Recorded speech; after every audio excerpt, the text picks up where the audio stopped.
America's Love Affair with Oil by Harrison Rogers. So what do all of these products have in common? Bubblegum, Ziploc bags, heating oil, the grill tires, they all derive from oil.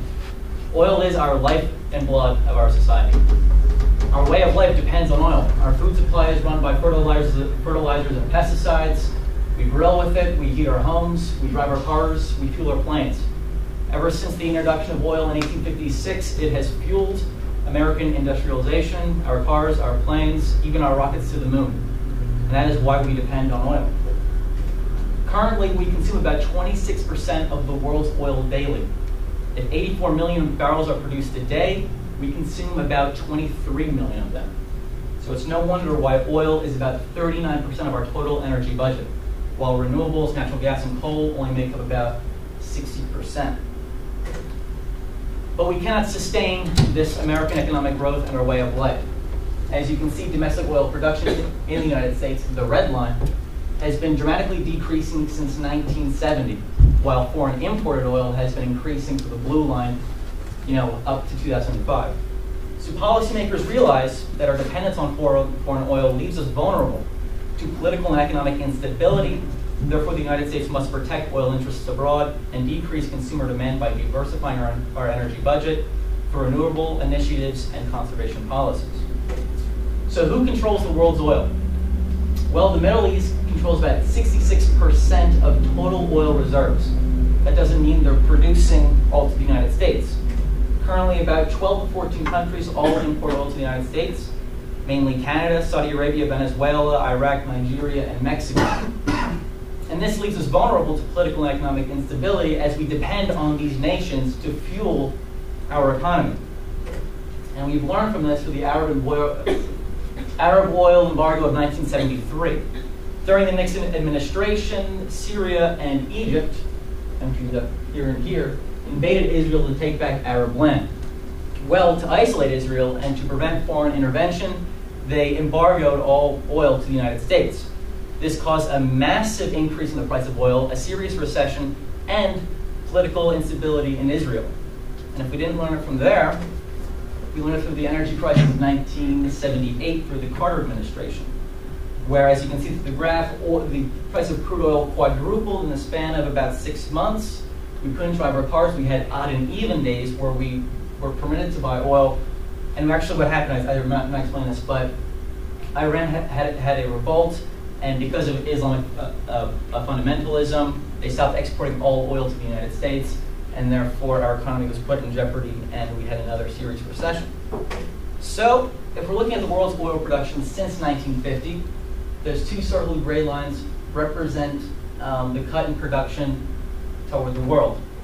This is caused, if we look at oil demand in the United States, the blue line, and the gray line being recessions, caused economic instability in the United States. As during the years of 1973, 74, and 75, we incurred a major recession during the energy crisis of the embargo, and then two major recessions during the energy crisis of 1983 and 1982. And so what have policymakers done in the United States is we've been trying to externalize U.S. oil demand, meaning controlling U.S. oil supply.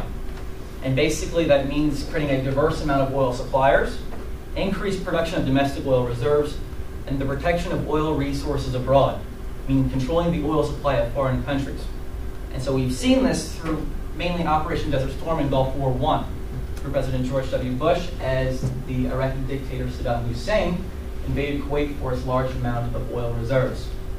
Fearing that it would put the oil supply in jeopardy, George Bush Sr. placed troops in Saudi Arabia to protect oil reserves and then invaded Kuwait and Iraq to stabilize the oil supply.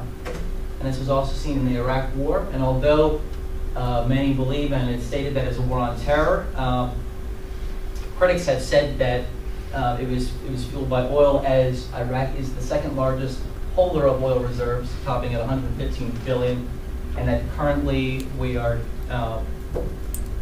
making oil contracts with American companies to secure this foreign oil. So what can we do now? And instead of externalizing our problem, internalize American oil through curbing oil demand.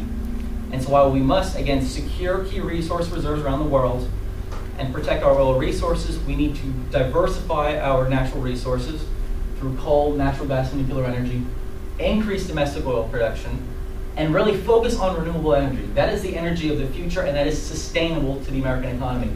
To create tax rebates on renewable energy resources, create corporate incentives to reduce consumption, increase energy efficiency standards through Energy Star products, and increase awareness surrounding non-renewable resources. Basically, what we want to do is we want to take this pie and shrink it. Increase renewables, increase coal, increase natural gas, and understand that we need a diverse energy budget in order to sustain our way of life. And so what can you do? Is reduce your oil consumption.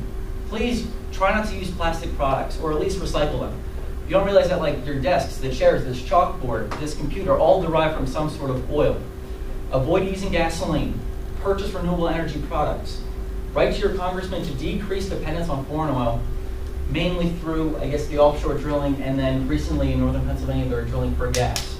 And it's come upon huge debate. And so if I was to leave you with anything over this course of 6 minutes, if you're listening, texting, or just not paying attention, please, like this is key. Remember, the products we live by all derive from natural resources. The apple juice container that you have right there. As long as you protect and conserve those resources, you can preserve your way of life.